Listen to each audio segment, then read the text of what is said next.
बारिश में 10 तरह के पकौड़े बेचने वाली जुगाड़ू बहू। सुबह सुबह बारिश का मौसम हो रखा है। पांचों बहुएं रसोई में जुटी होती हैं। तभी रीता गौरी से, गौरी, तुमने अभी तक चूल्हे पर चाय नहीं चढ़ाई? हमारे पति लोगों को सब्जी मंडी भी जाना है। अगर चाय देने में लेट हो गया तो माँ जी से सुनना पड़ेगा। जी ठानी जी, मैं तो कब से आज जोड़ने का जतन कर रही हूँ, मगर ये उपले सुलगने का नाम ही नहीं ले रही। अंदर से गोबर गीला रह गया है, आग नहीं पकड़ रहा। माँ जी ने उपले भी तो इतने मोटे मोटे बांधे थे, ऊपर से बारिश वाला मौसम चला है। पिछले 2-3 दिनों से लगातार बरसात हुई है, धूप भी नहीं निकल रही तो उपले सूख नहीं पाए। जहाँ गीले उपलों से चूल्हा न जलने से कुमुद गौरी परेशान थी, तभी रीता के दिमाग में जुगाड़ चलता है। मेरे पास एक तगड़ा जुगाड़ है जिससे चूल्हे की आंच दाएं दाएं पकड़ेगी। वो कैसे जेठानी जी? बस देखती जाओ। तब रीता रसोड़े के कोने में रखे एक गैलन से थोड़ा मिट्टी तेल से उपले भिगोकर जलाती है तो तेज आंच पकड़ लेती है। अरे वाह मछली जेठानी जी, क्या धांसू जुगाड़ लगाया! आपके दिमाग की तो दाद देनी पड़ेगी। तभी जोर जोर से बिजली चमकने के साथ आसमान का रंग बिल्कुल काला कर देता है, जिसे देख मनोज उखड़े मिजाज में बोलता है, अरे तुम पांचों देवरानी जिठानी रसोई में इतनी देर से चाय बना रही तो बीरबल की खिचड़ी पका रही हो क्या? हमें पल्लेदारी के लिए जाना है। टाइम से सब्जी मंडी नहीं पहुंचे तो व्यापारी सब्जी की बोरी उतारने के लिए दूसरे पल्लेदार कर लेंगे और हमारी दिहाड़ी मारी जाएगी। जी जेठ जी, बस 5 मिनट, चाय पक रही है, बस छान कर लाई। गजब देवरानी जी, अभी तो न पानी खोला है न चीनी पत्ती पड़ी है। 5 मिनट में इतनी फास्ट फॉरवर्ड में चाय कैसे परोस डालोगी? चंपा भाभी, चूल्हे की आंच इतनी धाएं धाएं जल रही है कि तुरंत चाय बन जाएगी। आप चारों भी लाल चाय पियेंगे तो बता दीजिए, पानी बढ़ा के डालूंगी। वैसे इतने अच्छे मौसम में, वो भी बारिश के मौसम में, तो मलाई मार के दूध वाली चाय और गरम पकौड़े बनाना खाना बनता है। मगर जब से बरसाती लगी है, दूध वाली चाय पीने के लिए भी हम मोहताज हो गए हैं। हमारे पतियों को एक थैली दूध खरीद कर लाने की भी क्षमता नहीं है। दरअसल पांचों भाइयों के पास पक्का रोजगार न होने के चलते पांचों सब्जी मंडी में दिहाड़ी भत्ता लगाते थे, जिनके बदले बड़ी मुश्किल से उन्हें 50-50 रुपए मिलते थे। इतनी आमदनी में परिवार को ढंग से पेट भरकर खाना भी नहीं मिलता था। खासकर बरसात लगने के बाद लेबर मिस्त्री वाले भी सब्जी मंडी में बोरी उतारने के काम में लग जाते थे, जिसके चलते काम की मारामारी रहती थी। माँ जी, बता दीजिए खाने में क्या बनेगा? अभी रात की भी बनाई दाल और 10-12 रोटी पड़ी हुई है। बहू, तुम पांचों रात के टाइम में इतना खाना बनाती ही किस लिए हो कि सवेरे बासा कोसा खाना पड़ता है? तुम्हें पता है तुम्हारे पति इस बारिश के मौसम में कैसे कमा कर ला रहे हैं? थोड़ा हिसाब किताब से बनाया करो। बचे हुए खाने के पीछे शोभा को गुस्सा करते देखकर कुमुद और गौरी अपनी बात रखती हैं। माँ जी, हमने तो गिनती की सबकी 2-2 रोटी बनाई थी, लेकिन दाल बनी देखकर सबने आधी रोटी खाकर छोड़ दी और बच्चों ने तो कल रात को खाया ही नहीं। बहू, डेली डेली एक ही तरह का दाल रोटी खा खाकर मन सा उग गया है। बारिश में तो चटक मटक पकौड़े और चाय अच्छी लगती है, लेकिन बेसन कड़वा तेल का रेट इतना तेज हो रखा है कि हम जैसे गरीबों के लिए पकौड़े बनाने के लिए सोचना पड़ता है। रात का बासी खाना ही गर्म कर दो, जब साथ जाए तभी टटका खाना बनाना। ऐसा कहते हुए गरीब शोभा का पकौड़े खाने के लिए मन तरसते देखकर पांचों जुगाड़ू बहू रसोई में जाती हैं। एक एक करके दाल मसाले के डिब्बे देखने लगती हैं और एक डिब्बे के अंदर से थोड़ी मात्रा में दाल पड़ा दिखता है। ये चना दाल तो मुश्किल से 1 से 2 मुट्ठी ही है। मैं सोच रही थी सबके लिए सील पर दाल पीसकर चना दाल के पकौड़े बनाती, मगर इतनी सी चने दाल में तो सबके हिस्से में 2-2 पकौड़े भी नहीं आएंगे। तभी एक बार दोबारा से रीता का जुगाड़ वाला दिमाग दौड़ता है। हमारे पास ज्यादा मात्रा में चना दाल उपलब्ध नहीं है, तो हम इसमें 1-2 मुट्ठी आटा मिलाकर प्याज लगाकर पकौड़े खोल लेते हैं। ये आपने अच्छा जुगाड़ लगाया जेठानी जी, आटे के पकौड़े आसानी से पच भी जाएंगे। तब चंपा सिलबट्टे पर बारीक बारीक चना दाल पीस लेती है और कनस्तर में से थोड़ा आटा मिला देती है। कुमुद, जब तक मैं बेसन घोलती हूँ तुम साबुत लाल सूखी हरी धनिया मिर्च पीस लो। साबुत मसाले डालने से पकौड़े ज्यादा मिर्चदार लगेंगे।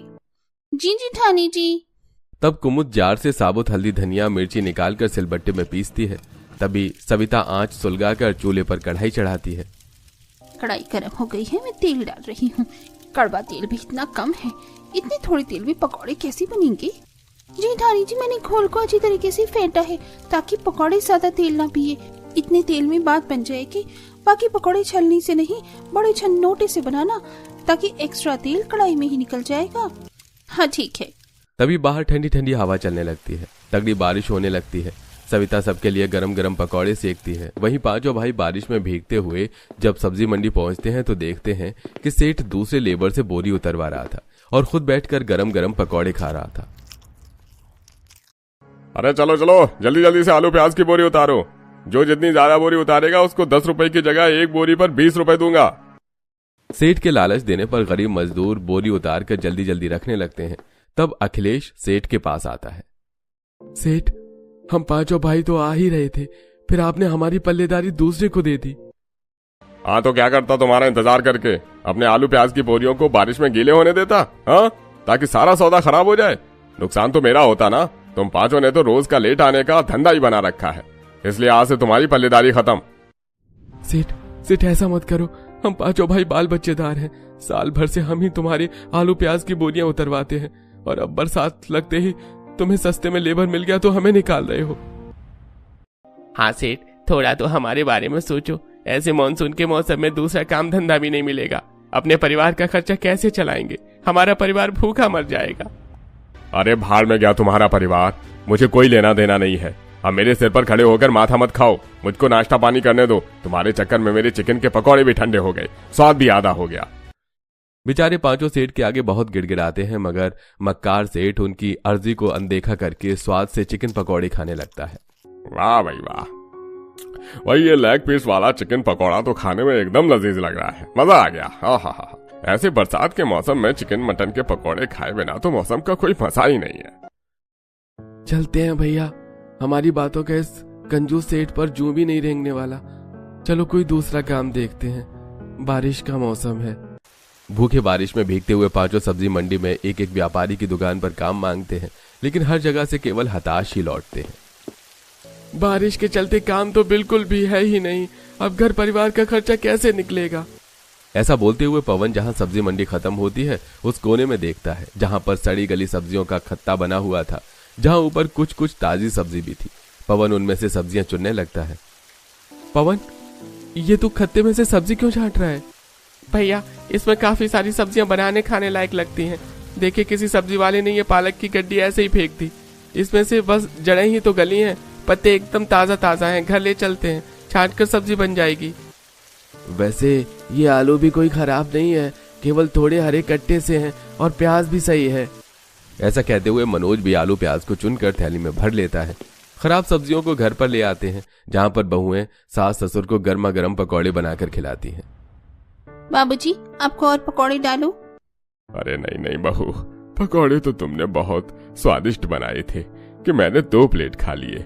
मेरा पेट टंच है, इससे ज्यादा खाऊंगा तो पचाना भारी हो जाएगा। ऐसा करो, थोड़े पकौड़े उन पांचों के लिए भी बचा कर रख देना, बारिश में से आकर वो खा लेंगे। मम्मी, मेरी प्लेट में दाल वाली 2-4 पकौड़े और डाल दो। राजू, तूने सबसे ज्यादा पकौड़े खाए हैं, अभी पापा और चाचा भी खाने के लिए बाकी बची हैं, दोबारा बनेंगी तो खा लेना। तभी पांचों मकान में आ जाते हैं। रीता बड़े प्यार से पांचों को पकौड़े खाने के लिए पूछती है। अजी, आप सब लोग आ गए हैं, घर में गरम गरम पकौड़े बने हैं, निकालो। नहीं, तुम ही खा लो पकौड़े, हमें नहीं खाना। अरे मनोज, रीता बहू कितने प्यार से खाने के लिए पूछ रही है, तू उस बेचारी पर झिझक क्यों रहा है? अरे तो क्या करूं पिताजी, इन पांचों की डेली देर करवाने के चक्कर में आज सेठ ने हमें काम से खदेड़ के निकाल दिया। ऊपर से न तो हम पांचों भाई इतने पढ़े लिखे हैं और ना ही घर में पैसा जोड़ कर रखा पड़ा है कि महीना 2 महीना बगैर काम के लिए हम घर में बैठ कर खा लें। अजी, आप तो ऐसे भड़क कर दिखा रहे हैं जैसे सरकारी नौकरी वाली तनख्वाह देता था आपका सेठ। दिन भर गधों की तरह बोरी उतर पाता था और बदले में 50 रुपए पकड़ा देता था। वो तो हम बहुएं कैसे घर का खर्चा चला रही हैं। रीता सही कह रही है देवर जी, आखिर कब तक आप पांचों भाई उस सेठ के यहाँ दिहाड़ी बत्ती का काम करेंगे? धीरे धीरे बच्चे भी बड़े हो रहे हैं, किराए के मकान में कब तक टाइम काटेंगे? आप पांचों भाई मेहनत से कमाएंगे तो कल को अपना घर मकान भी बनाना है। सविता, तुम कहना क्या चाहती हो? साफ सीधे कहो, हम भाई अभी तक कोई झक नहीं मार रहे थे। तुम पांचों को तो घर में रहकर बस बनाकर खिलाना है, बाहर निकलकर नमक तेल हमें जोड़ना पड़ता है, तब पता चलता है कौन से खेत का क्या होता है। भैया जी, दूसरे की चाकरी करने से अच्छा कर आप पांचों भाई बारिश के मौसम में चाय पकौड़े की रेडी भी लगाएंगे ना, तो रोज के 1000 रुपए कमा लेंगे। अरे खाने पीने का ठेला खोलने के लिए पूंजी लगती है, बर्तन ठेला लगता है और जगह देखनी पड़ती है। तुम पांचों तो बड़ी जुगाड़ करती हो ना, तो बस पैसों का जुगाड़ लगा दो, हम लगा देंगे रेडी। पवन के तंज कसने पर 5 जुगाड़ू बहुओं की आंखें नम हो जाती हैं और ऐसे ही 2-4 दिन गुजर जाते हैं और 5 राशन कोटे से अनाज लेने जाती हैं। ये लीजिए, आपके परिवार के सभी सदस्यों को मिलाकर ये 50 किलो गेहूं, 50 किलो चावल और ये 20 किलो चना दाल। जहां हर महीने 5 बहू को कोटे से केवल राशन में गेहूं चावल मिलता था, इस बार उन्हें 20 किलो की दर से चने का दाल मिलती है। सर पर राशन उठाए 5 खराब बारिश के मौसम में रोड से घर जाने लगते हैं। सही है, कम से कम भगवान की दया से हमें इस बार राशन का थोड़ा ज्यादा सहारा हो गया। वैसे भी हमारे पति बेरोजगार बैठे हैं। तभी रोड किनारे ब्रेड पकौड़े कचौरी समोसे की रेडी पर भीड़ लगी देखकर कुमुद कहती है, देखो उस पकौड़े वाले की ठेले पर लोगों ने कैसे मक्खी की तरह भीड़ मचा रखी है। अच्छी बिक्री कर रहा है पकौड़े बेच के। देखो इस पकौड़े वाले की रेडी कितनी चल रही है, और एक हमारे पति हैं जो घर में बैठकर हाथ मल रहे हैं। इसी तरह बातें करते हुए 5 घर पहुंचती हैं, जहां उनके पति कुछ सड़ी सब्जियों में से अच्छी सब्जी छांटकर अलग कर रहे थे। भैया लगभग सारी सब्जी छट गई, मैं रेडी पर सजाता हूँ, फेरी लगाकर 200-400 तो कमा लेंगे। घर में इतनी मात्रा में आलू, प्याज, टमाटर, पालक मौजूद देखते हैं। घर के बाहर रेडी खड़ी थी और बहू के पास कोटे से मिला राशन, दाल, जो कि पकौड़ी बनाकर बेचने के लिए काफी था। अजी, इतनी थोड़ी थोड़ी सब्जियों को बेचकर आप कितनी बिक्री निकाल लेंगे? अरे, इन सब्जियों को छांटकर बेचने के लिए तो मंडी से चुनकर लाए थे, ताकि घर का खर्चा के लिए पैसा कमा सकें।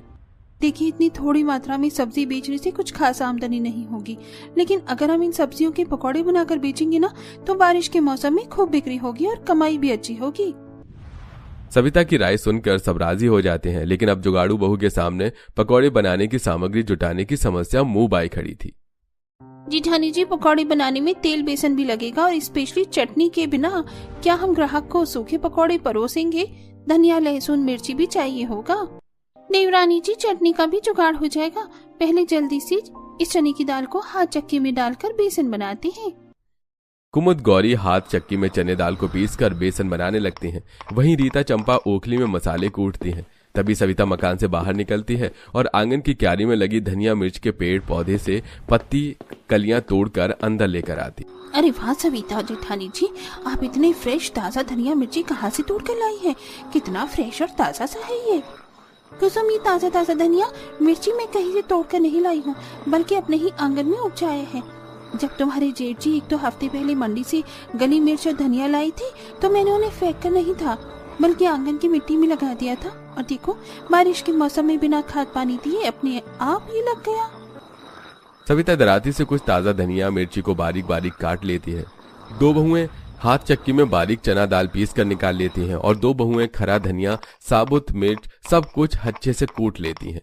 3 बहू अलग अलग बर्तनों में 4-5 तरीके के पकौड़े बनाती हैं, जैसे कि आलू पकौड़ा, प्याज पकौड़ा, पालक पकौड़ा, चना दाल पकौड़ा और टमाटर के पकौड़े। एक बहू चूल्हे पर पकौड़ों को तलती है और एक बहू सिलबट्टे पर हाथों से चटनी बनाती है। इसके बाद रेडी पर चटनी पकौड़े रखकर 5 बारिश में पकौड़े का ठेला लेकर बाजार में खड़ी हो जाती है। आओ प्यारे प्यारे भैया दीदी, गरम गरम आलू प्याज की पकौड़े, करारी पकौड़े खा लो। 10 रुपए के 5 सब्जी पकौड़े सिलबट्टे की चटनी के साथ। कुमुद की लुभावनी आवाज सुनकर दूसरी ठेली पर आलू पूरी खा रहे कुछ ग्राहक चटनी पकौड़े के स्वाद से खिंचे चले आते हैं। अरे बहन जी, 1 प्लेट गर्मा गर्म आलू प्याज के पकौड़े लगा दो। जी अभी लगाती हूँ बस। सविता स्टोव जलाकर पकौड़े को सेकने लगती है। चंपा डोंगे में चटनी डालती है और गर्मा गर्म पकौड़े चटनी ग्राहक को परोसती है, जिसे खाकर ग्राहक काफी ज्यादा खुश होते हैं। अरे वाह, क्या जबरदस्त आलू प्याज के पकौड़े बनाए हैं, और प्लस में सिलबट्टे की पिसी धनिया मिर्च की चटनी से डुबोकर खाने में तो डबल मजा आ रहा है।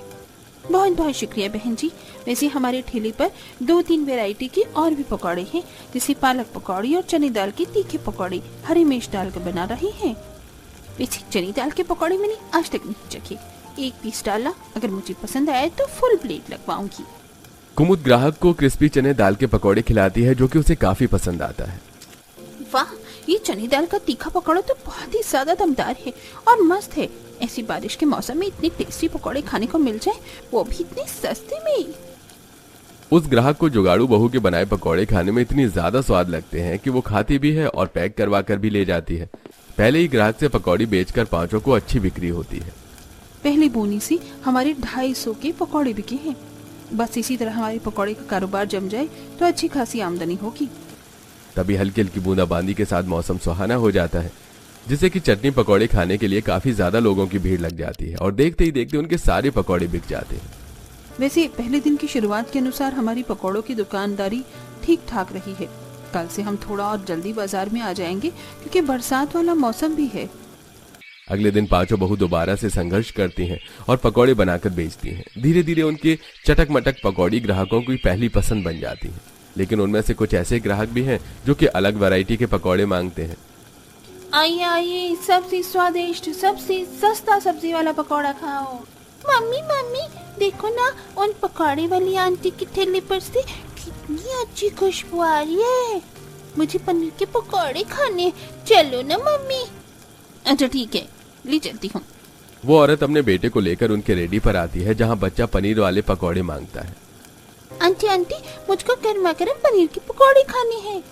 बहन जी फटाफट से मेरे बेटे के लिए 1 प्लेट पनीर वाले पकौड़े लगा दो। कस्टमर की पनीर के पकौड़ी की फरमाइश सुनकर सब एक दूसरे की शक्ल देखने लगती हैं।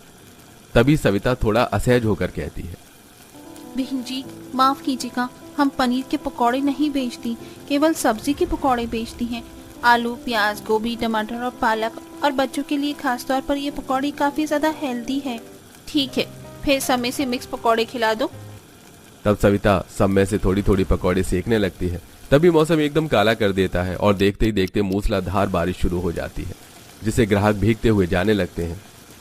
बेटा देखो कितनी तगड़ी बारिश हो रही है, घर चलो, मैं ऑनलाइन ऑर्डर करके पकौड़े मंगा दूंगी।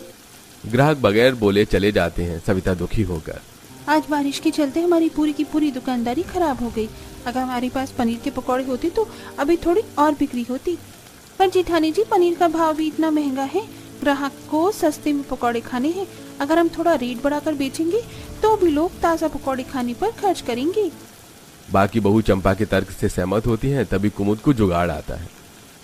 जरूर थोड़ी है कि हम पनीर खरीद कर पकौड़े बनाएंगे, हम घर पर भी तो बना सकते हैं। घर लौटते टाइम ही दूध ले चलेंगे। बारिश के कारण थोड़ी बहुत दुकानदारी करके ही बचे हुए सौदे के साथ घर आती हैं और बड़े से परात में पनीर जमाती हैं, जिसे अगले दिन वो पनीर के पकौड़े बनाकर बेचती हैं।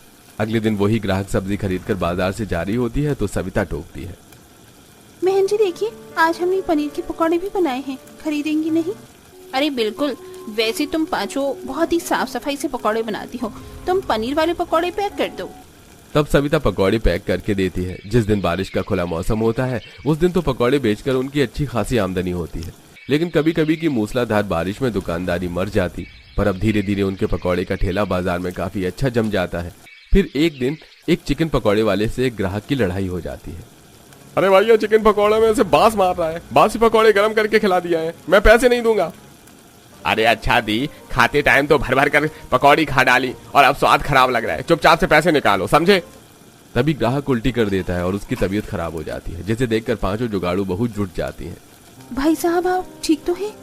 अरे आ गई तुम पांचों मेरा ग्राहक मारने, चलो फूटो यहाँ से, वरना मुझसे बुरा कोई नहीं होगा। एक तो तुम भोले ग्राहकों को घटिया सस्ते डालडे में पकौड़े तल कर खिलाते हो, और उस पर भी कई दिन पुराना बासा चिकन का पकौड़ा खिलाते हो। हमें लगा था तुम सुधर जाओगे, लेकिन तुम नहीं सुधरोगे। पांचों बहू से चिकन पकौड़े वाली की मिलावटी और बासी पकौड़े बेचने की पोल पट्टी खोल देती हैं, जिससे कि ग्राहक बाजार में से उनकी दुकान हटवा देते हैं। अब पांचों बहू सब्जी पनीर के पकौड़े के साथ साथ चिकन अंडा के पकौड़े भी बनाकर बेचने लगती हैं, और इस तरह बारिश में 10 तरह के पकौड़े बेचकर पांचों बहू खूब मशहूर होती हैं और बहुत जल्द किराए के मकान से जमीन खरीद कर जड़ से अपना पक्का मकान बनवाती हैं।